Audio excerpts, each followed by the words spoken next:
Assalamualaikum warahmatullahi wabarakatuh. Sebelumnya perkenalkan, nama saya Siti Syahra dengan NIM 0501241031. Saya dari kelas Ekonomi Islam 2C. Nah, jadi tujuan saya membuat video ini untuk memenuhi tugas individu kewarganegaraan tentang tantangan demokrasi yang diampu oleh Bapak dosen Bapak Isyad Fakar Lubis SHMAT. Nah, untuk penjelasannya, check it out.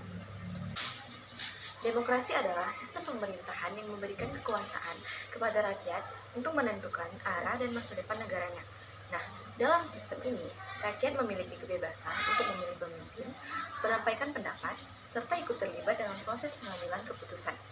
Nah, namun, meskipun secara teori demokrasi tampak ideal, dalam praktiknya tidak semudah itu.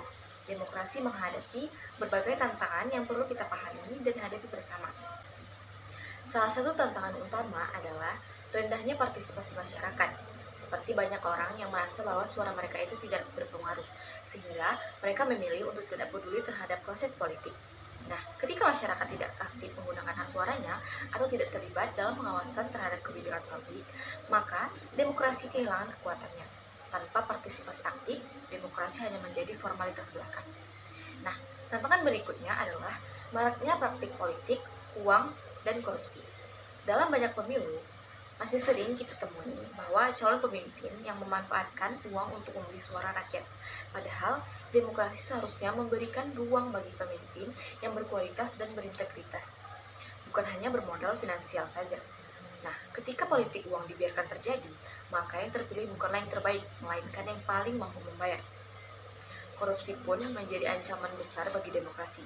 Ketika kekuasaan disalahgunakan demi keuntungan pribadi atau kelompok tertentu, kepercayaan publik terhadap pemerintah pun menurun.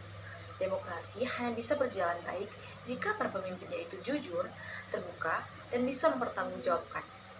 Nah, di sisi lain, tantangan itu juga datang dari arus informasi yang sangat deras. Nah, di era digital seperti sekarang ini, media sosial menjadi tempat utama masyarakat untuk mendapatkan informasi. Tapi sayangnya, tidak semua informasi tersebar itu benar. Hoaks dan berita palsu dapat menyebar dengan sangat cepat dan mempengaruhi opini publik. Jika masyarakat tidak memiliki kemampuan untuk memilah informasi yang bijak, maka mereka mudah terprovokasi dan bisa mengambil keputusan yang salah secara politik. Selain itu, demokrasi juga diuji oleh isu-isu intoleransi dan perpecahan sosial.